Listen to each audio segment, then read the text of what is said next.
I just got to make sure it's recording. As I said, I'm Amy Dahlman, and I'm with Dancing Sky Area Agency on Aging. And if you're not familiar with what an area agency on aging is, there's actually 7 of them in the state of Minnesota. And we cover 21 counties in Northwest and West Central Minnesota. And we do all kinds of different functions, provide many different services, but today we're going to really focus on the piece where we like to provide education to communities in our 21 counties. And I also want to just real quick highlight one of our additional services, and that's the Senior Linkage Line. And that's a toll-free statewide number that people can call. So it could be an older adult calling, it could be a family member, a neighbor, it could be a professional. And it's really just calling to get those resources, information, connections, that sort of thing that help people age well. So like I said before, I am recording. So I did start the recording. I will send out that recording afterwards. And Lisa has also said I can share her PowerPoint. So I'll send that as well.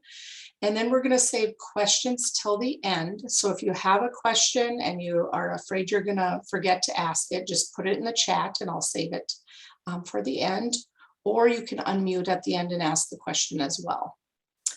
So we're going to get started then. And I'd like to introduce Lisa Gemtrude with the Better Business Bureau. And Lisa is the VP of Community Relations and also the Executive Director of the Better Business Bureau Foundation.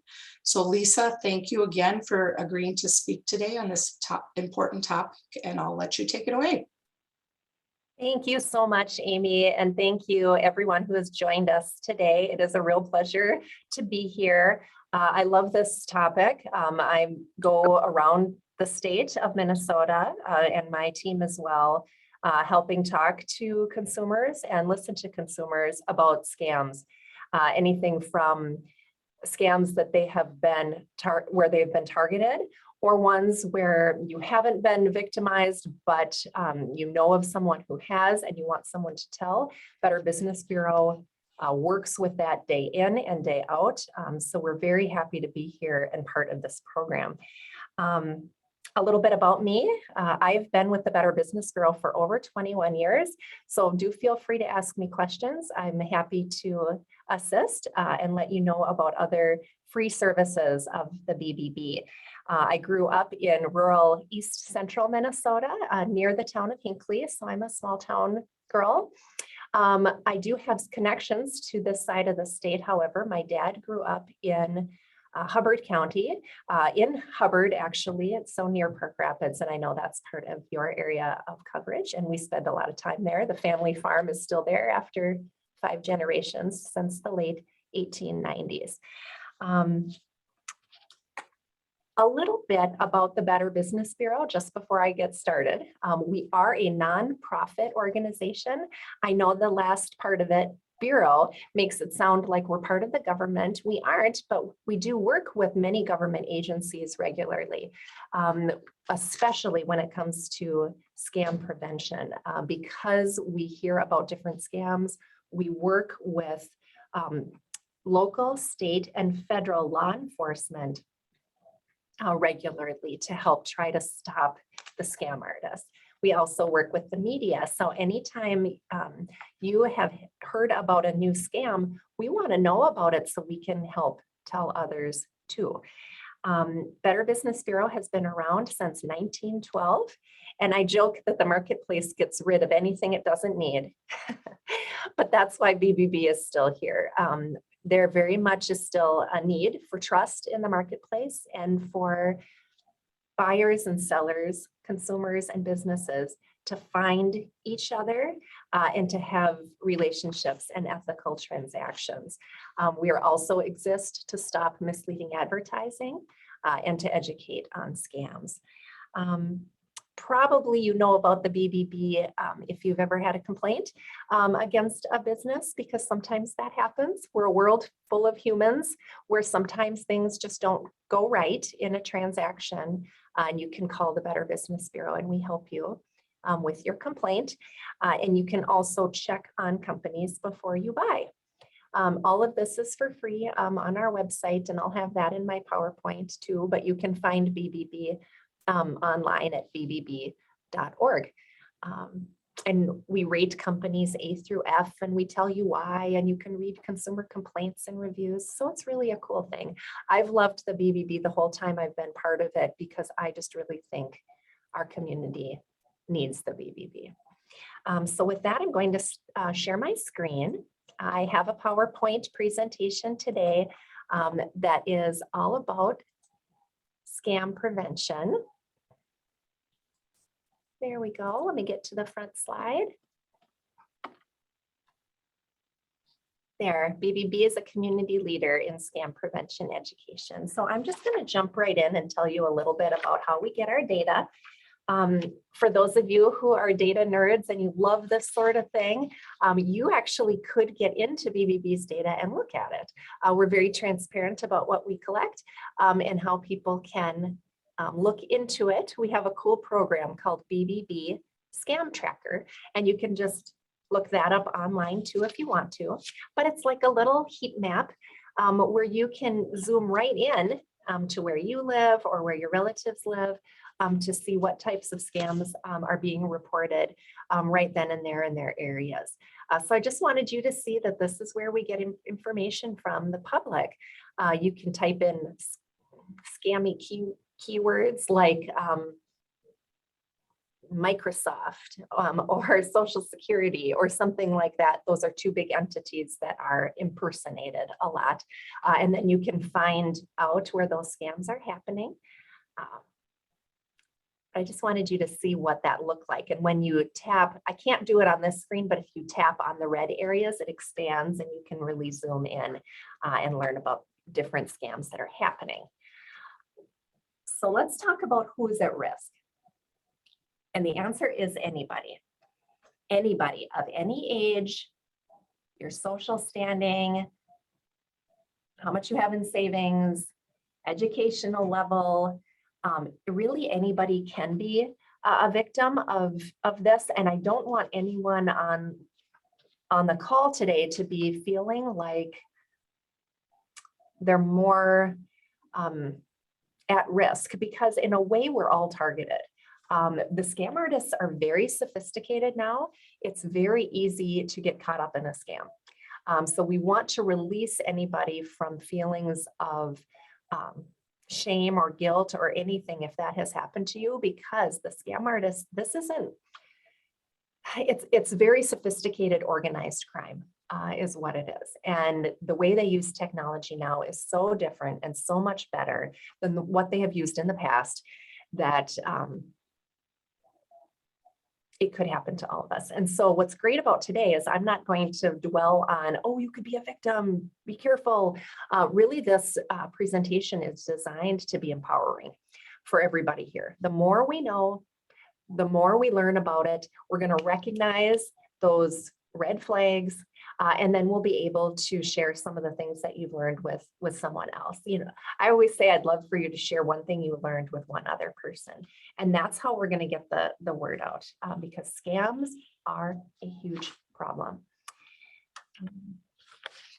I won't go over all the details here, but I just wanted you to know that we're measuring your likelihood to be exposed based on different demographics, you know, your age, your county, rural versus urban, different things like that. We also measure susceptibility, monetary loss. And if you really like all the details, because I just don't have time to get into all of that great stuff today, you can find we call it BBB Scam Tracker Risk Report. And you can just Google that and find it online. It's on bbb.org under research, and you can read all about it. And I encourage you to do that. It just gets you more deeper into the topic. And the reason I'm showing this graph, and I only have these few graphs here at the beginning that are a lot of stats, but, you know, the median loss, you can see that, you know, these are lower amounts of money, you know, $150, $110 per scam. That's what's being reported. But that's median. So I just want to remind you that sometimes it's just a little bit of money. And a tip for everyone listening, usually a scam artist is going to try for a small amount of money from you first. And if they get it, that's when they go in for the kill, they call it. And so that's why I'm not surprised to see these type of numbers. However, we see at BBB and through our law enforcement partners, scam loss can total thousands and thousands of dollars. It is not uncommon at all for us to hear on a weekly basis of someone losing $45,000, $85,000, et cetera. So it's, we're talking life savings. So here's a quick breakdown of by age. And we've got, for this group here, I'll just focus here on the 55 and up. You'll see here on the bottom, romance scams are really hot right now. Online purchase scams, investment scams, and travel vacation timeshare type scams. And I'll talk a little bit about the details of those in a minute, but I wanted you to see the graph. And also so I could point out the fact that different ages tend to be focused on for different types of scams. And they don't use the investment scams, for example, those are definitely targeted towards the 50 plus and not the 20-year-olds, but the 20-year-olds absolutely have scams that target them. In fact, that age group is really curious to me and interesting because it's changed a lot over the years. But we all know what that's like when you first are in charge of your money and finances and you want to just make decisions on your own. You don't have that world experience, life experience that the rest of us have, where you're maybe not even thinking about something being a scam, like that hasn't even crossed your mind. And you have a tendency to just want to handle things on your own and not research it first, which is very, very interesting and good for us to share with our friends and family members.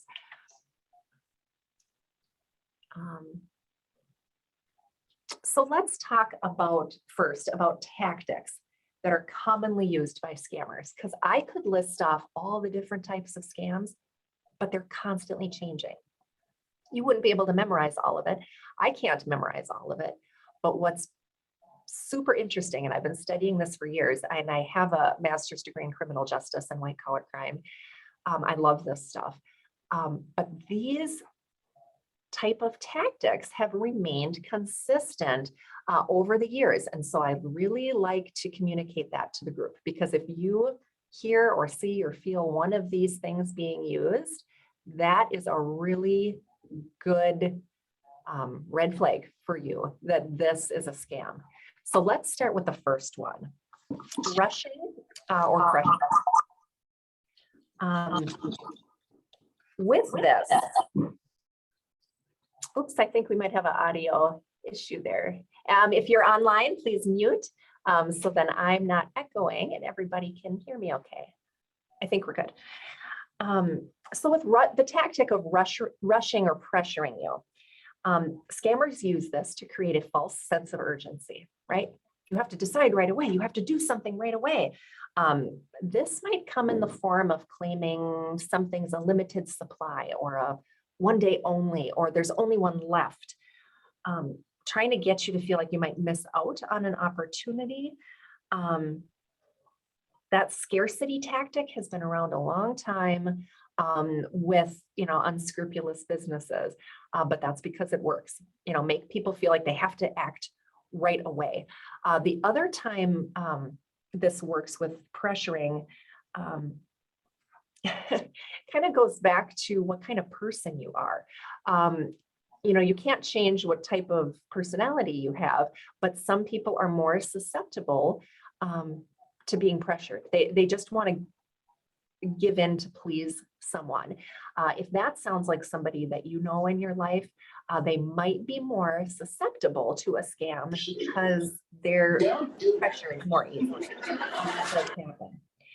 So playing on to the next one, playing on your emotions. This is another one that there's been research around the science of scams and the psychology of scams. When they play on your emotions, it proves to be very effective. Here are some examples. Maybe you are being threatened by someone that you owe taxes. And you owe the IRS taxes, you're going to be arrested, you need to pay $2,000, $3,000 right away. That's actually a very, very, very, very, very common one. It scares people. It scares people because we don't want to get into trouble. Law-abiding, wholesome, honorable citizens are trying to do the right thing. The reason this works so well with IRS and the taxes is because the tax system is complicated. And so they use that. They know that people might be a little nervous about, did I do my taxes right? Did I file it right? Did I do it on time? And they're using that to play on your emotions because you might think, maybe I did it wrong. I need to just take care of it. I don't want any trouble. I don't want to be in trouble with the law. So they scare you and people pay it all the time. It's extremely common. Here's another one that deals with playing on your emotions, is not scaring you, but trying to excite you. So a scam that might fall into this category are sweepstakes or lottery scams. So someone will tell you that you've won something. Maybe it's a car, maybe it's $100,000, maybe it's Publishers Clearinghouse you won, maybe it's the Canadian lottery. These are all common ones that we hear at BBB. It does the same thing in your brain. So that psychology of scams, whether they're scaring you or making you super excited and happy, it clouds your judgment. And there are other scientific words for that, but it keeps you from maybe thinking clearly and stopping to look into something. You want to just go for it. And they use those small elements of truth to make it a little bit believable for you. So for example, let's say someone is saying that you've won money. Well, if you've ever won money, which I hope some of you have, I haven't, but it would be really cool if some of you have. If you have won money, you actually do pay, there are some taxes that you pay on your winnings. That's actually normal. But they take that because that is a little bit believable and they turn that into the scam. You won, but you have to pay this tax and this fee and this and this and this before I give it to you. And then what happens is the victim sends some money and then they come back and say, oh, but we need this and this too, and they make it sound legitimate. And pretty soon people are paying $5, $6, $7, $9, $12, $15,000 to get their $100,000, and it's all fake. They didn't win anything, but they've just sent somebody thousands of dollars because they were excited. I've joked about this with family and friends too. We're all kind of waiting for our ship to come in, that whole saying. And the scammers, they know that. So that's how playing on emotions works, either scaring you or getting you really excited. Source credibility, that's more about trying to pretend that they have authority or expertise on something more than you do. So you should do what they say. That's another common tactic by scammers. They make up credentials to make them sound good. They'll take information or awards. They'll just pull them off the internet and throw them on their website to make it look good. And yes, it looks really legitimate.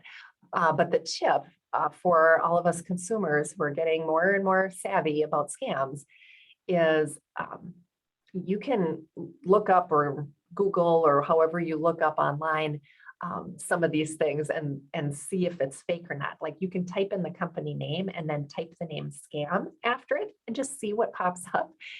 You would be surprised what's out there. Also, you could always call Better Business Bureau. We have a team of resource specialists that it's all for free. We're a nonprofit. That's all they do is let people know if something is a legitimate company or offer. Phantom riches. This one can take on some different flavors. The story can change. But one example with phantom riches is kind of dangling that prospect of wealth. like something you really want, but don't have right now. Like this is where an investment scam might come into play. Like they have a really hot tip for you and they're only going to tell a couple of people about it. And you have to act now and get in now at the ground level. And it's going to go big. Secret tip. And you know, we have this element about ourselves as humans that tend to be hopeful. Not all of us are, but a great many in society are hopeful. There's a word for it. I think it's called, oh, I know, it's the optimism bias. And we tend to lean towards thinking something's good or real, or that we deserve something good and something good is coming towards us. But again, scammers use that. Often this is where things are too good to be true. Like, wow, you know, I'm going to get 20% return on this investment or something that's just not normal. It is too good to be true. They prey on people who actually, this investment scams are really interesting because they prey on people who do have higher levels of education, tend to have backgrounds in finance and banking, people who kind of know the talk already and have a level of confidence. But what they're hoping to get is someone who knows some things about it, but is trying to make up for lost time or maybe lost money in, you know, in earlier investments, feel like they should be farther along in life than where they are financially. And that's when they quote unquote go in for the kill. Oops. Oh, I got excited and went forward. Asking for wired money or gift cards. This is one of the biggest scams that's happening right now. Asking for you to pay via wire has been common probably over the last 8 years or so. But in the last 2 years, we are seeing tons of action around asking consumers to pay for something with gift cards. I am emphatically telling everyone here, this is a massive red flag for a scam. This is not how legitimate businesses operate. This is never how a government agency would operate. This is not how a legitimate nonprofit or charity would operate. If someone is telling you to go to Walmart or Target or wherever, to drugstore to get gift cards and then mail it to them or drive somewhere and hand it to someone, this is not good. This is a scam. The reason why scammers do this may or may not be obvious. The reason why is because it's not traceable back to them. So they don't want to have any connection to you where a law enforcement official or an investigator could find them. So once you're the one who's bought the gift card, so it's anything connected to it would be on your name or your account. And when you mail it or hand it to somebody, it's like you're giving someone a gift.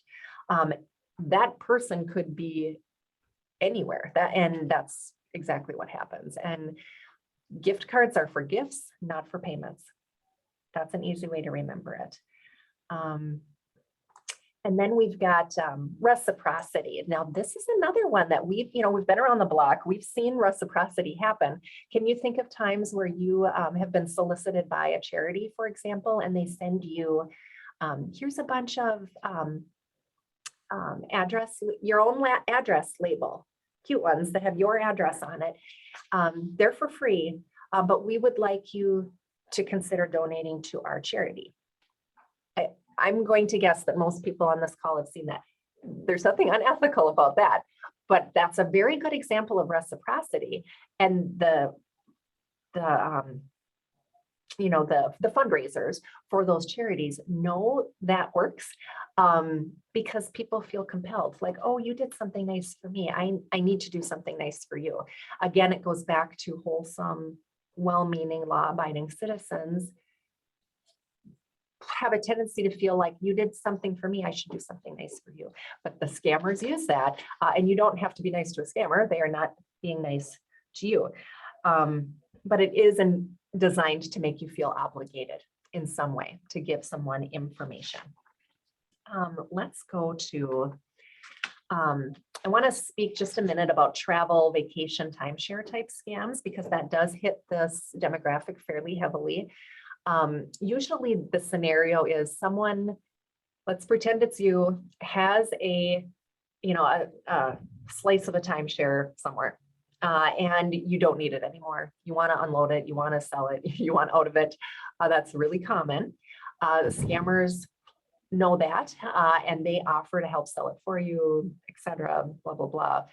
But they need a lot of fees to do this, do this, do this. And people pay quite a bit because they want that asset gone and they want the resources back for other things, whether it's for, often it's we know a lot of personal stories, often it's for healthcare needs or for housing, and they don't need a vacation spot anymore. And the money just disappears, and it's huge amounts of money. So it is too good to be true when people say that they can help you sell your timeshare if you have a situation like that in your life. Tips, if you do need to sell a vacation property, look for reviews on whatever company, because people fake companies all the time. It is extremely easy to do that online. Ask and talk to references, do additional research online. And again, never wire or pay with gift cards. Now, romance scams. You may or may not have heard of this one. But this one is particularly evil. I've been doing this a long time, and we shed tears here of what we hear happening to our friends and neighbors with romance scams. Here's how the scam works. Someone connects with you, usually online. So it could be through not just a dating site. And again, if some of you are giggling, if you're not dating anybody right now, there are tons of people dating in your age demographic. This is a humongous problem. Tons of people, whether they're looking for friendship or romance or new connections. And of course, the online world has lots of opportunity for that. You can find people who are a lot like you and fun, and it can be great. There's a lot of real stuff like that online too. However, scammers go hard on romance scams. They're targeting both men and women. They're looking for people who are looking for friendship or romance. It might be on a dating site, but it might not be. So it's not just on dating sites. It can happen over email. It can happen in chat rooms. It can happen on Facebook public discussions where people try to, they look for things that they might be able to use, and they'll say that they have these things in common with you to try to get you talking, and then off public sites to just talk with them and get to know them. Here are some red flags in a romance scam. They won't or can't meet you. I just heard of one really good example of this the last month in the Twin Cities. And this could be all over the place, but the latest story is that they can't meet you because they're on an oil rig. And I just want to throw out that tip. If you have a friend or family member who says they're in a new relationship, but they can't see the person right now because they're out on an oil rig, you please have a conversation with them. Say that you just talked to the Better Business Bureau and that this is a hot scam right now. But that's an example of a story that sounds pretty good. Like, oh, I get it. That's why you can't come see me in person. They send you pictures. They might even send you a video. It's not them. It's not them. It's never them. The romance moves very fast. They want to take conversations offline. They get really romantic right away. And then I say it's like a northern trying to get the bait. They go in and they ask for money. This is a horrible, horrible scam because they ask for huge amounts of money. It's usually very elaborate stories about why I need money to come see you, but it's usually because something terrible has happened in their life. My son or daughter has cancer. I've lost my business. I'm in an area where there's somewhere in a different part of the world that has fighting, a disaster. horrible things that need a lot of money to fix. And if you cared about me, I would come and see you. It's very disturbing. Our tips are insist on meeting people in person. And just, you can't send money to people you've never met. I know, I have heard from people over and over and over how much it feels real. Like it feels so real that you know this person really, really well and you trust them. This is where we're getting into the 80, 90, $100,000 where people are giving people their life savings, access to all of their funds. Because it's not just a financial crime, it is a massive emotional crime. I know of one case for sure where the victim committed suicide afterwards. So it can happen, and it does very, very frequently. Onto a different topic, and a really good one because it's the holiday season right now, and people are shopping. We're shopping. I know I'm shopping. Just lots of shopping right now online, and especially in the COVID era too. And people are just doing more online shopping than they ever have before, and it's the #1 scam in the country for the second year is online purchase scams for all demographics wrapped into one. Here are some things to look out for. And part of this, well, I'll just start. Pop-up shops that haven't been in business very long. So let's say you're on Facebook. I know a lot of you are, and you're scrolling through, and there are ads for different things. It's very common right now to see little ads for kind of cool gifts, like, oh my gosh, I could buy that, and that's perfect for so-and-so, and that's so easy. I can just click here and go in. I would highly recommend not doing it that way. There are legitimate advertisers that advertise on social media. Better Business Bureau is a legitimate advertiser that advertises on social media to let people know we're out there. But there are lots of scammy companies that just pop up like that, and they want you to just click and buy here. I want you to stop and not shop that way. Decide what you're looking for and then go in online and shop through a reputable company that you already know and use.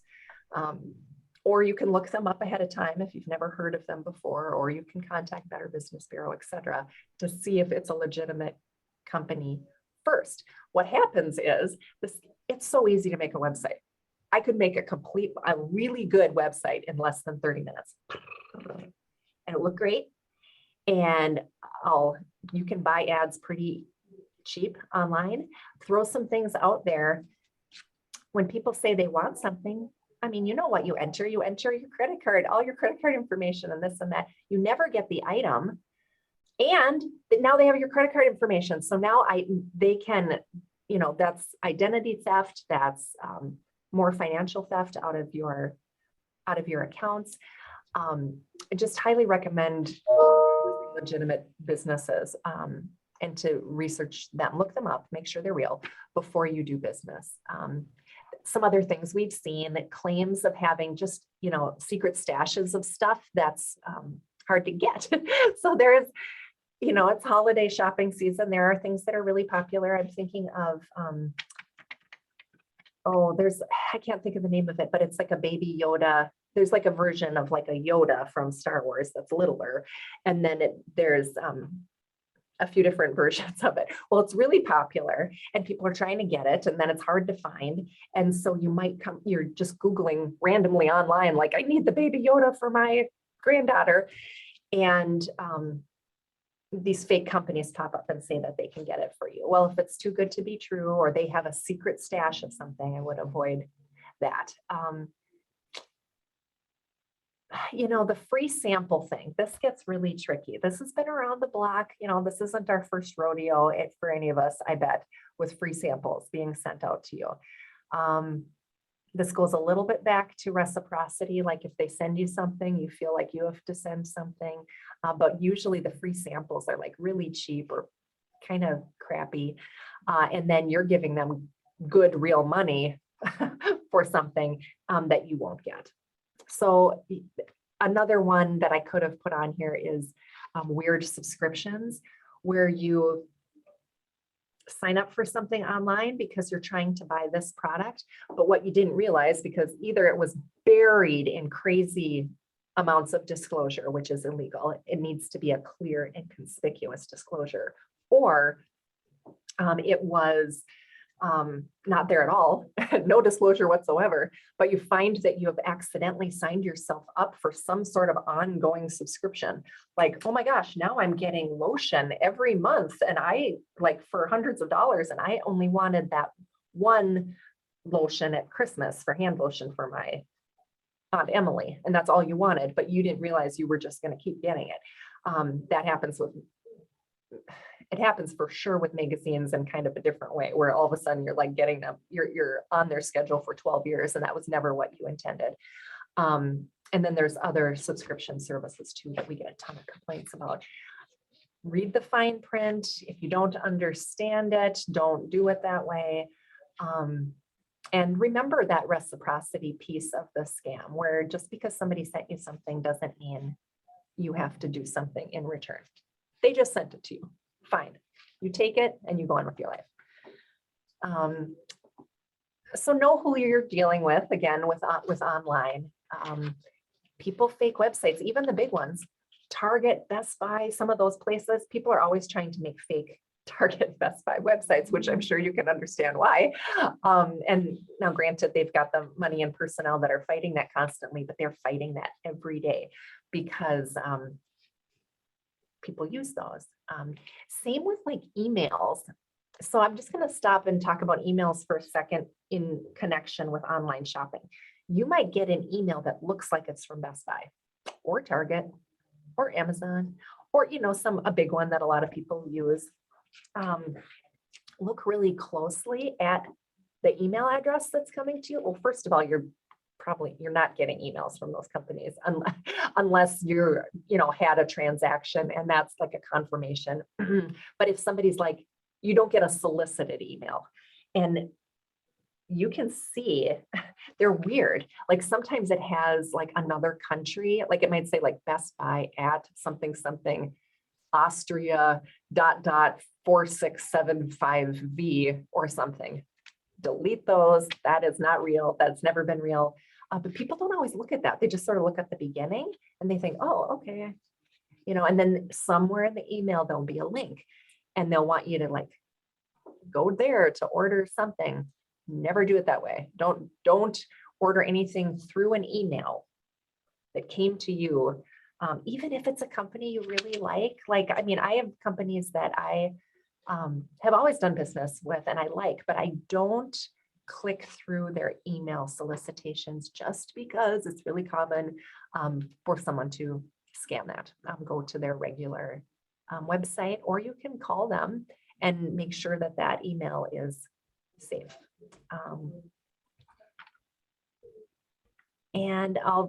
I already spoke a little bit about investment scams, so just one more second on this. A lot of times they say, don't tell anybody, they'll say guaranteed return. Again, it's just too good to be true. And we want to believe it, but it just isn't. Or the pressuring. There's a lot of tactics that we're all used to now, that everybody's doing it. You got to get in. Now people call that FOMO, fear of missing out.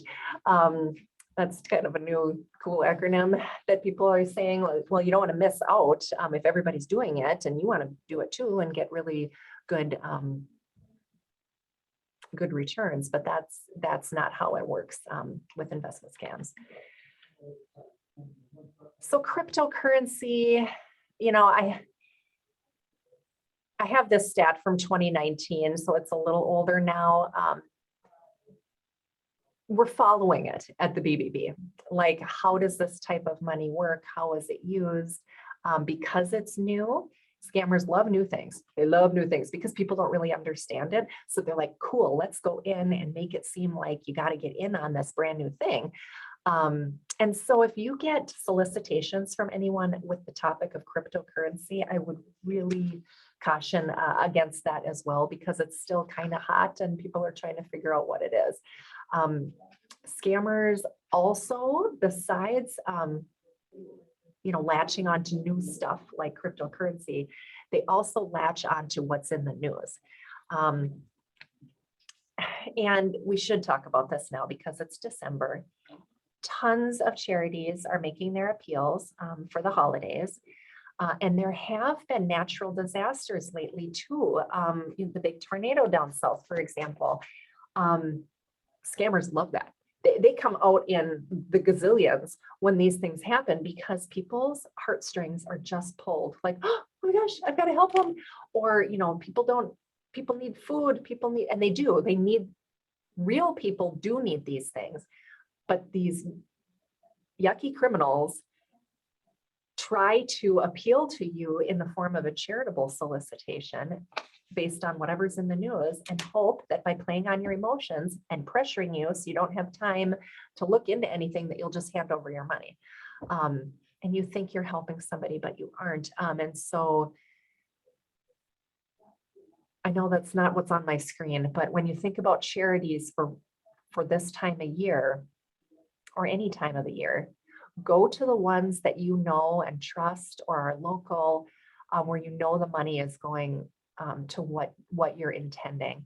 A lot of fake charities exist, and I just want all of us to help the people who deserve to be helped. One thing to know about some of this organized crime and the fraudsters is they're not just putting it in their pockets, they're using it for other really bad things. They're buying firearms, they're funding terrorist organizations, it's big. They call them, I've worked with the FBI for a while on this, they call them American sucker lists. And once your name gets on a list for having paid somebody some money or willing to engage in the conversation or whatever, you get put on a list. It's all computerized. They buy and sell those lists like nobody's business because Americans are, have some money sometimes and will participate in it.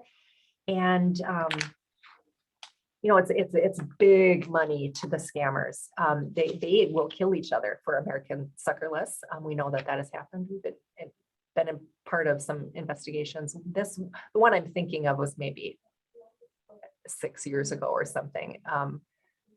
They're fighting to the death to get the American sucker list because it's so lucrative to them. Just a couple other tips about investment scams. Now let's talk about top impersonated organizations. So I've mentioned that, some of the biggies are impersonated. Now this is online, through your email, over the phone. So look at this list. And again, if some of you missed this, I'll send out these slides. If this is helpful to you, I'll send it to Amy Dahlman and she can send it out to those who have attended today. So you can look at this list and you can share it with others if you want to. Social Security Administration is the #1 most faked, most impersonated. Then Amazon, which is new, that one's popped up in the last year or so, has been impersonated very often. Publishers Clearinghouse, Apple, Microsoft, PayPal, Medicare, Walmart. We have Dominion Energy, they're a big one, but there's other energy companies that get impersonated. In the example of an energy company, it might be a phone call saying, you didn't pay your bill, we're going to turn off your heat. Okay, can you imagine how scary that is for somebody in northern Minnesota, right, in the winter, that you might get your heat turned off? You will feel compelled to pay, like right then. And so energy scams are pretty big, especially in the winter. We do know that not just for consumers, there are scams that target businesses, and energy scams target the restaurant industry very heavily too. About, you didn't pay, we didn't get this or that, we're going to turn off your ability to have electricity. And if you're a small restaurant owner, that's devastating to you. So they do try that as well. Or Cash Advance America. I mean, I have the stats that I have, but these are really low because I've been doing this a long time, and everywhere I go and talk to people, they're like, oh, that happened to me, that happened to me, that happened to me, that happened to me. They're not reporting it. There is no doubt in my mind, none, that these aren't in the thousands and millions of people that are getting hit with these type of calls, these robocalls, these fake solicitations. And they're impersonated over the phone all the time. And your age demographic gets hit with the phone calls disproportionately. If you see any of these calling you, avoid it. You don't need to answer the phone. You don't. There are so many fake phone calls. It's called spoofing. It's just kind of a cute little word for it, but it's just like pretending it's fake. Hey, this is, I'll pick on Walgreens. This is Walgreens. We need to update your records so you can get your prescription. Okay, scary. It is so scary for people because they can't not have their prescription, right? Anytime people start messing with you over the phone or email or your friends or family about something that could affect your prescriptions, something that could affect your electricity, or something that could affect your Social Security payments. I mean, picture a huge red X, that's not how it works. That is absolutely not how it works. And you can call the Social Security Administration and talk to them about your situation. But just remember, if it's incoming to you, you didn't seek it, it's incoming to you. Let's just start with distrust with those type of solicitations. I'm checking my time. I think this one, I have included this slide just because people find this one interesting about how long it takes a check to clear. I just like to give a few interesting consumer tips. So checks don't clear right away. There are a lot of fake checks that come to you, maybe. And if we were live, we could I could see shows of hands, who's had this happen to you. But I'm going to guess that if we were live and I said, hey, did any of you get an unsolicited check in the mail, to you for X amount of money, a refund of something, or, I'm going to give you this money, and then you can go secret shopping for us. That's kind of a weird work at home scammy thing that happens. Those aren't real when they come to you, but people think that they are, and they put them in the bank, and the bank accepts it and they take it. And then you're like, well, it was real, it cleared. I have, $2,000 in my bank now. And then you try to spend it, etc. But that's not how it works. It does take a little longer. If we had somebody from the, if we had somebody from the banking industry, they could clarify this for me. But I would invite you to talk to your banker and just make sure that how long something takes, because there could be different policies for different banks. But just because somebody sent you a check and you cashed it or put it in the bank or put it in your savings or whatever, doesn't actually mean it's legitimate. And we do find a lot of consumers thinking, well, it must be because the bank took it and now I have the money. But that isn't how it works. So here's a few final tips for me, and then we can talk about questions if there are any. I do recommend that you register your phone number with the National Do Not Call Registry. So I bet a lot of you have done it. Maybe some of you haven't. There's lots of rumors about it or misinformation. When you put your name and number in it, it just stays. It doesn't expire after 3 years or 5 years or anything like that. It stays. And yes, you can register your cell phone number. That's not a separate list. It's all on the same thing. You can do that too. And I know somebody here is groaning saying, I did that and I still get robocalls. Yes. And here, it still helps you, because legitimate companies follow the rules of the National Do Not Call list. So they're not supposed to be calling you, then they don't. It's like a little filter. It's like the strainer when you make your spaghetti, it catches the good guys. So the phone calls that are coming through to you, those are not legit. So you've sort of put in the screening process for you right there.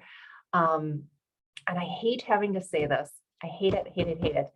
But BBB's for, position on phone calls is don't answer your phone. Let things go to your voicemail. It just takes a second. Then you can listen to your voicemail and decide if it's a real person, if it's really your pastor, if it's really your granddaughter, if it's whomever, and then you can call them back. Most of these robocalls are all this automated stuff, and stuff is triggered when somebody actually picks up the phone. If you don't pick up your phone, then your number doesn't go on to like one of the hot lists. But if you do, it does. And if you engage, and they have all these special timers, it's really complicated about how long you engage on the phone. The longer you engage on the phone, then you're on this list of somebody who engages longer, who's more likely to get involved, and you will get on more lists. You'll get more scammy mail.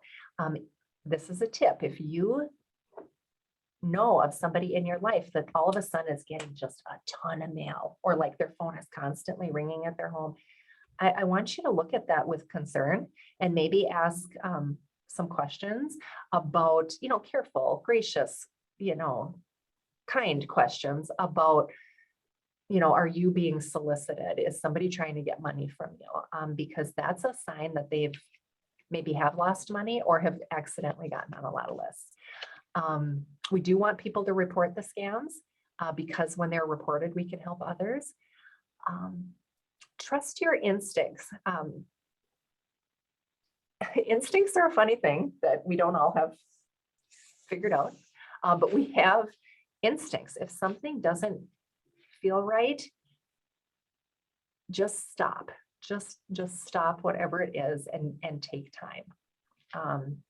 It's interesting how many victims we have interviewed over the years who have said something about that didn't feel right, and then I did it anyway. Like it's weird. They had a feeling, and then they did it anyway. If you get the feeling, trust yourself. You've earned your life experience. You've earned it. You have it. If something doesn't feel right to you, there's a reason for that. And we want you to protect your personal information. So that goes back to just kind of buying random things online from pop-up companies, etc. Or telling somebody calls you on the phone and then you give them your personal information. Protect it. It's not theirs. It's yours. You can always push back. Even if it's a legitimate organization, they'll understand when you're pushing back. And then you guys can talk it through about what might be needed from you and why. Scammers, they don't want to deal with anything hard. They want to get things easy from people. And mostly they get it from people just by asking. It's the weirdest thing. A lot of us think you get hacked into and people steal your information. That does happen. Most of the time, however, all a scammer is doing is asking you for it and you're giving it to them.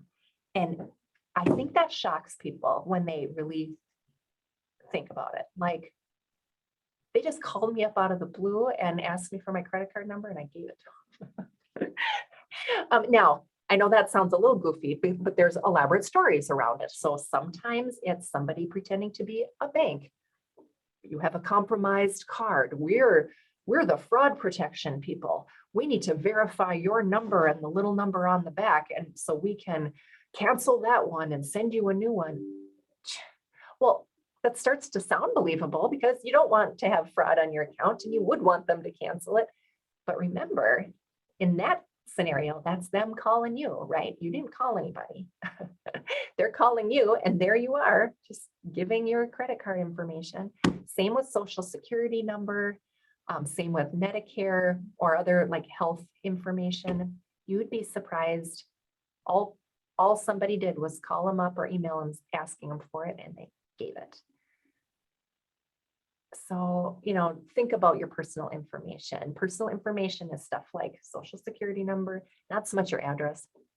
I wouldn't even try protecting your address. That ship sailed a long time ago, but social security number, anything that's like a health related number, keep those close.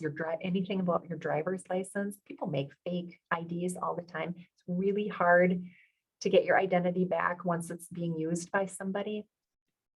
If you know of somebody who's had their identity stolen, the number one place I will recommend to go to make your life easier, like what to do, bingity, bingity, bingity, bingity, bingity, is the Federal Trade Commission, and that's ftc.gov. And they have put a bunch of people and effort and time into a kind of a get your identity back list. And that's the only place I would go, because it's so well done about who you notify and who you call and who, because it's hard. If you had to try to do that on your own, it would be hard. Let them be a partner. I just happen to think that one's a really good resource.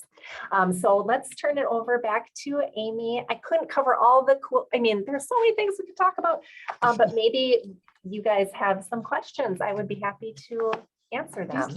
We do have a couple questions that came in. One was, and you did kind of address it about to make sure that you're reporting it to the FBI, make sure you're reporting it to the Better Business Bureau, part of that scam tracker. And I did put those websites in the chat for the FTC and also for the scam tracker. But this says specifically, what do you do? What would be the first thing you should do?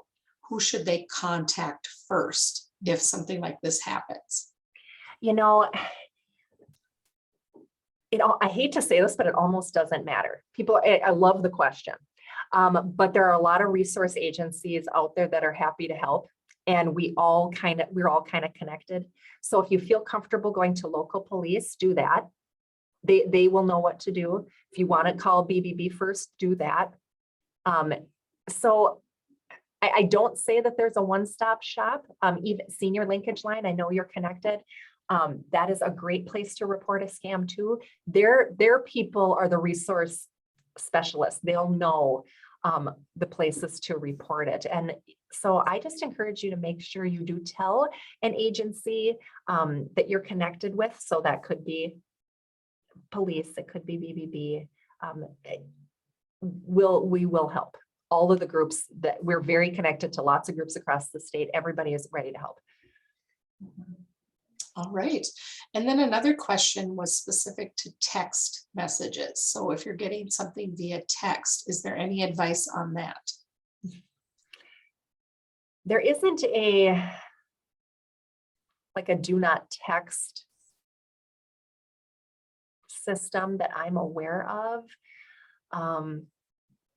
But I would absolutely still say treat it like an email or a phone call. Don't respond to it, because that will get you more and more and more scammy texts.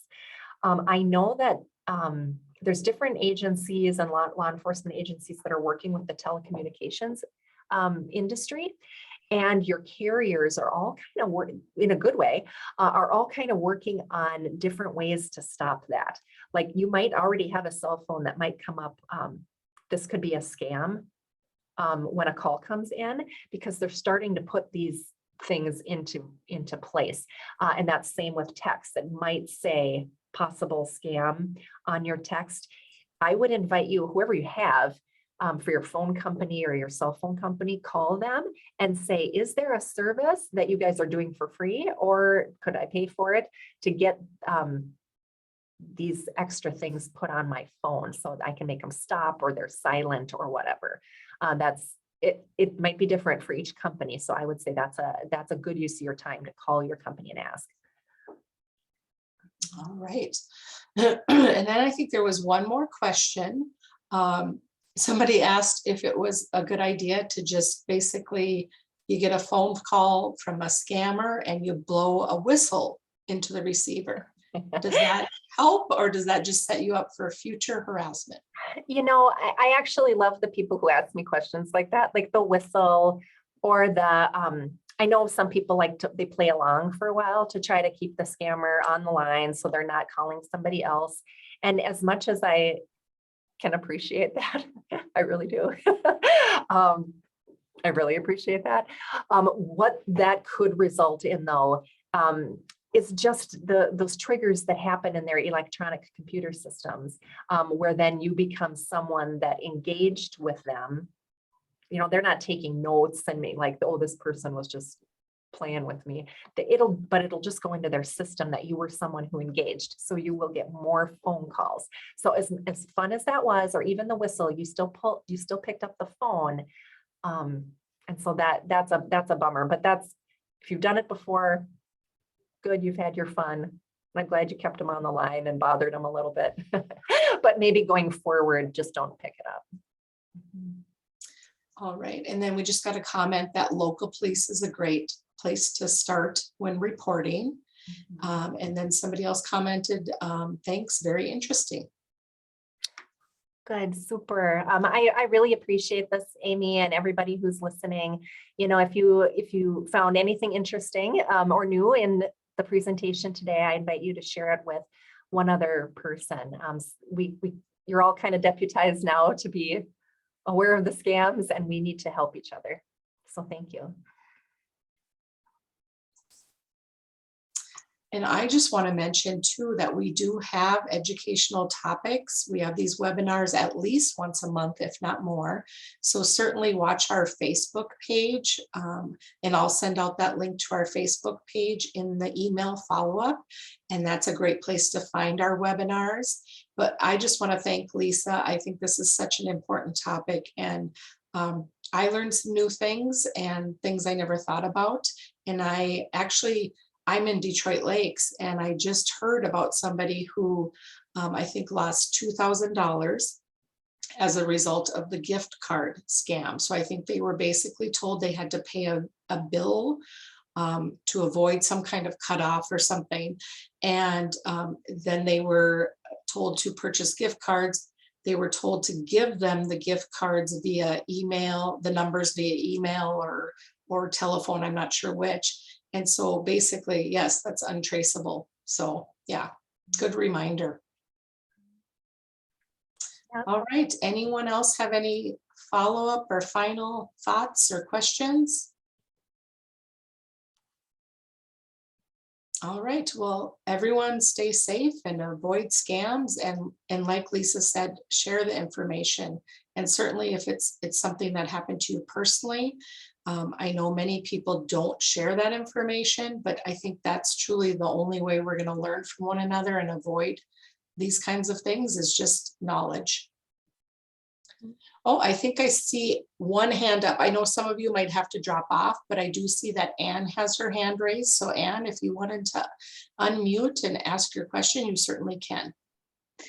One of the things that I'm finding the hardest is between my husband and I, we do a lot of doctoring, and I get calls from the clinic, and they all have different numbers, and they'll call you and they'll leave a message, but you cannot call that number back.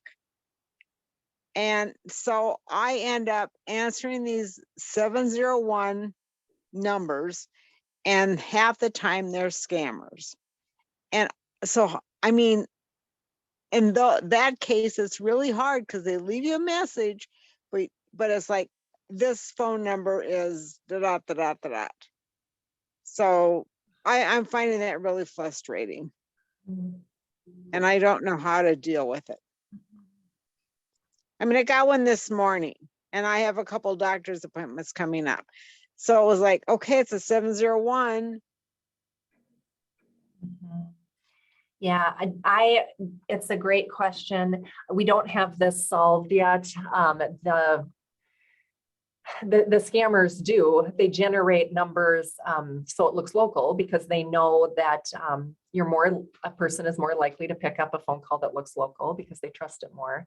But I have experienced that too. You get different phone calls from the clinic. It doesn't always come up with their name, or it's from a nurse, or it's from it's from somebody's phone, and it's not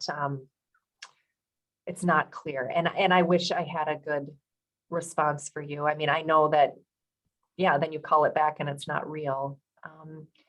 Maybe there's a point person for you at the clinic that you go to, that you can talk to and say, can we come up with a system for us? You know, like who's calling me and what does that number look like, and try to come up with a system. I don't know if they can, but I think that's worth asking. But thanks for that question.